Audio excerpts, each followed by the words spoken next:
প্রতি রাতে আমার স্বামী বাথরুমে ঢুকতেন এক ধরনের বিশেষ তেল নিয়ে এবং ২-৩ ঘন্টা পর বের হতেন। একদিন আমি জানালা দিয়ে উঁকি দিয়ে দেখি কিছু অস্বাভাবিক এবং তা দেখার জন্য মোটেও প্রস্তুত ছিলাম না।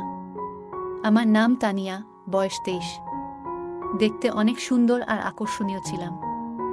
গায়ের রং ছিল ফর্সা। বাইরে বের হলেই সবাই আমার দিকে চেয়ে থাকত। আর মনে হতো তারা কিছু বলতে চায়। এতদিন ধরে আমি নিজেকে অদ্ভুত অনুভব করেছি। কখনো মনে হয় আমি পাগল হয়ে যাচ্ছি। আমার স্বামীও যেন অদ্ভুতভাবে আচরণ করেন। আমি ঠিক বুঝতে পারছি না আমাদের মধ্যে কে অস্বাভাবিক।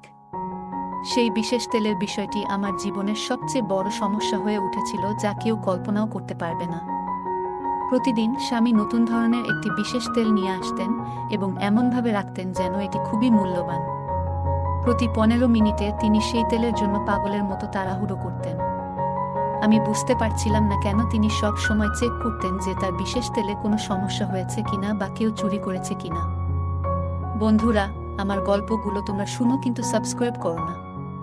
দয়া করে গল্পগুলো ভালো লাগলে ভিডিওটি লাইক, শেয়ার এবং চ্যানেলটি সাবস্ক্রাইব করো প্লিজ। প্রতিদিন আমার স্বামী বিশেষ তেল এনে বিভিন্ন জায়গায় লুকিয়ে রাখতেন, কখনো লকারে, কখনো আবর্জনার মধ্যে, আবার কখনো রান্নাঘরের আটার বাক্সে।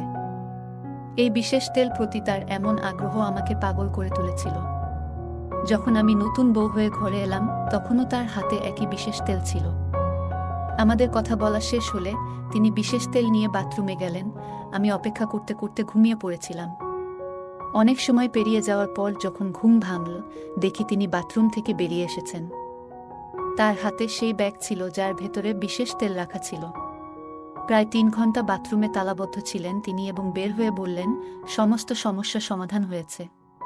৩ মাস হয়ে গেল আমাদের বিয়ে হয়েছে, কিন্তু প্রতিদিন একই ঘটনা।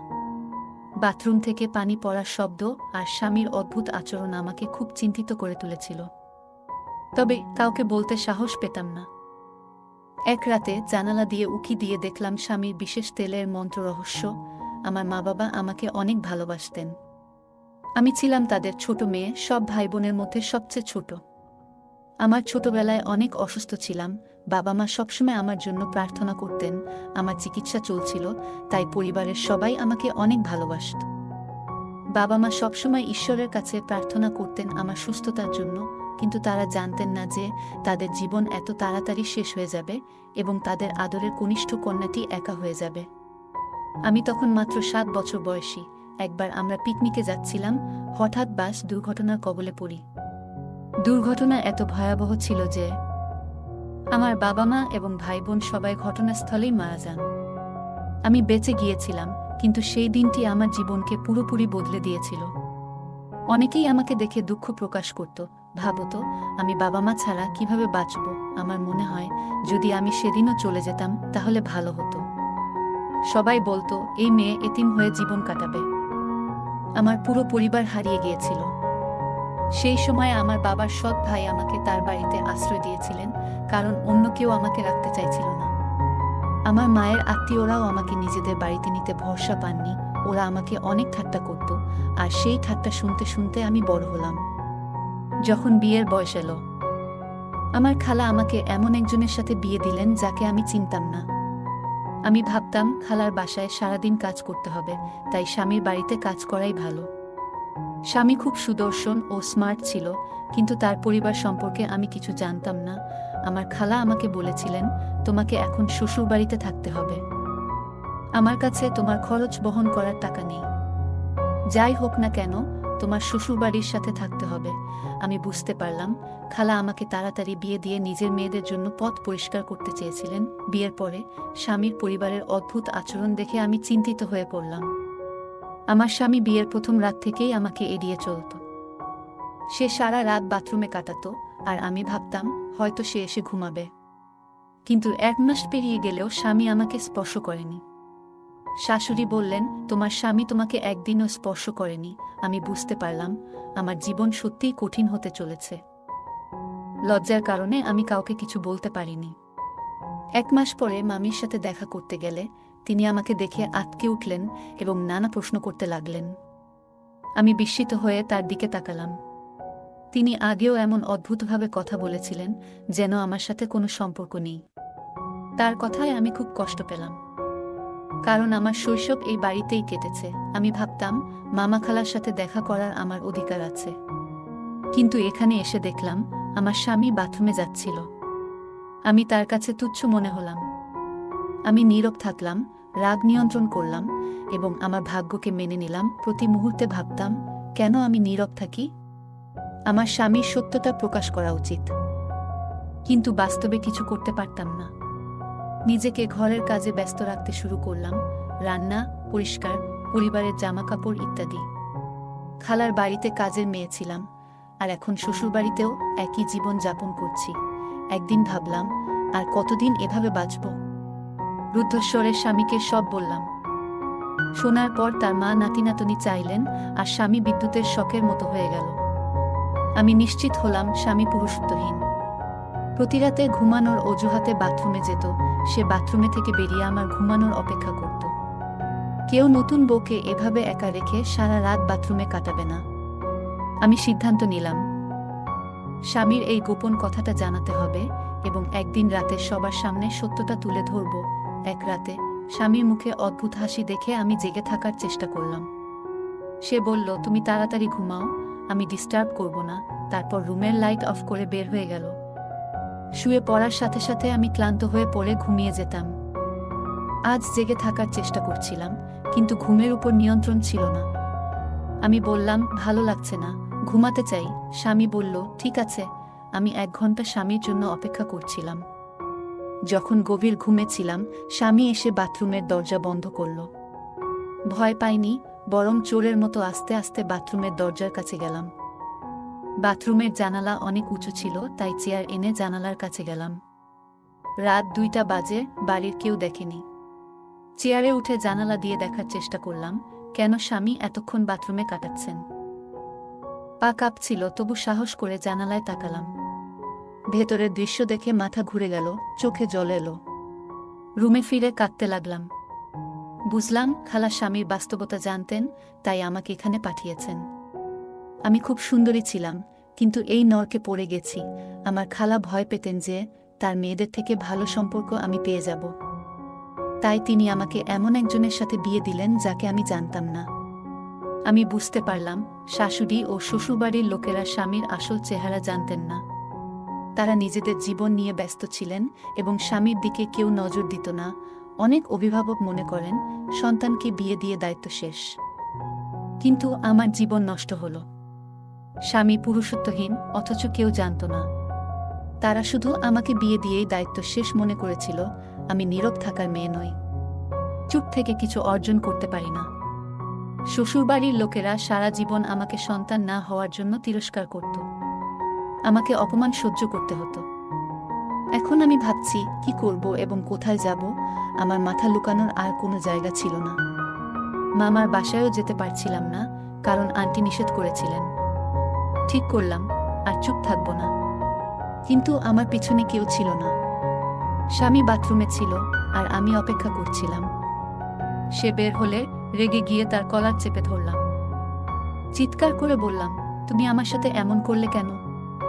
সে খুব চতুর ছিল এবং আমার সাথে চতুরভাবে থাকছিল। বুঝতে পারছিলাম না কেন সে আমার কাছে আসছে না। সম্ভবত সে পুরুষত্বহীন ছিল, কিন্তু বলতে ভয় পেত। লোকেরা তাকে ঠাট্টা করবে বলে বিয়ের পর সব দোষ আমার উপর চাপিয়ে দিয়েছিল। 3 মাস ধরে বিষণ্ণতায় ভুগছিলাম। আজ যখন তাকে ধরে জিজ্ঞাসা করছিলাম, সে অবাক হয়ে আমার দিকে তাকিয়েছিল, যেন বিশ্বাস করতে পারছিল না যে আমি তার মিথ্যা ধরে ফেলেছি। আমার কথা শুনে স্বামী বিস্মিত হয়ে আমার দিকে তাকিয়ে রইলেন, কোনো উত্তর দিলেন না। আমি বললাম, তোমার লজ্জা হওয়া উচিত। তুমি এমন নোংরা কাজ করছো। আমি তোমার মতো নপুংসক মানুষের সাথে বাঁচতে চাই না। কিন্তু মনে হলো সে আমার কথা বুঝতে পারছে না। স্বামীর বিস্মিত ও বিচলিত চেহারা দেখে আমি দুঃখ পেলাম। ঘর থেকে বেরিয়ে গেটের দিকে যাচ্ছিলাম, তখন স্বামী আমার হাত ধরে টেনে নিয়ে গেলেন। চিৎকার করতে গেলে তিনি মুখে হাত রেখে চুপ থাকতে বললেন। আমাকে একটি ঘরে নিয়ে এসে বিছানায় শুইয়ে দিলেন, তারপর দরজা বন্ধ করলেন। আমি খুব রেগেছিলাম। তিনি আমাকে বিছানায় ফেলে বললেন, তুমি কি নাটক করছো? আমি তোমাকে চুপ থাকতে বলেছিলাম, একবার শান্ত হয়ে আমার কথা শোন। এত রাতে কোথায় যাবে? আমাদের সম্পর্কের জন্য একটু সুযোগ দাও। তার কথা শুনে আমি আরও রেগে গেলাম। তুমি কি মনে করো তুমি সত্য লুকিয়ে রাখবে? আমি সারা বিশ্বকে জানাতে চাই তুমি একজন নপুংসক এবং আমার জীবন নষ্ট করেছ। আমার কথায় স্বামী রেগে গিয়ে আমাকে চড় মারল। আমি মাটিতে পড়ে গেলাম, হাঁটুতে আঘাত পেলাম এবং ব্যথায় কাঁদতে লাগলাম। শারীরিক আঘাতের চেয়ে মানসিক আঘাত বেশি ছিল। আমি হতবাক হয়ে স্বামীর দিকে তাকিয়ে বললাম, তুমি আমাকে চড় মারলেও আমি এই বাড়িতে আর থাকতে পারি না। স্বামী রেগে গিয়ে বলল, উঁচু স্বরে কথা বলো না। আমি নপুংসক নই, আমি একটি বড় রোগে ভুগছি। স্বামী ব্যাখ্যা করল, আমি বিশেষ তেল ব্যবহার করে চিকিৎসা করাচ্ছি। গত 6 মাস ধরে শরীর চুলকাচ্ছে এবং দুর্গন্ধ উঠেছে। ডাক্তার বলেছে আমার রক্তে ইনফেকশন হয়েছে। একবার একজন লোক আমাকে রক্ত দিয়েছিল, তখন থেকেই এই সমস্যা। ডাক্তার বলেছে সেই লোকটির রক্তে অ্যালার্জি ছিল, তাই আমার রক্তেও সংক্রমণ হয়েছে। এখন আমি এই অবস্থায় আছি এবং এই রোগ অন্য কারো কাছেও ছড়িয়ে যেতে পারে। তাই আমি তোমার কাছে আসিনি। তুমি যদি আমার কাছে আসতে তবে তোমারও এই রোগ হতে পারত। এটি খুব খারাপ এবং ছড়ায় দ্রুত। সমস্যা বাড়তে থাকায় আমি একজন বিখ্যাত বৈদ্যের কাছে গিয়েছিলাম। তিনি বললেন শীঘ্রই সুস্থ হয়ে উঠব। বৈদ্য আমার চিকিৎসা শুরু করলেন, কিন্তু আমার বিয়ে নিয়ে ঝামেলা শুরু হলো। আমার বোন দুবাই থেকে এসেছিল এবং তার জন্য আমার বিয়েতে থাকা জরুরি ছিল। কয়েক বছর সে ফিরতে পারবে না।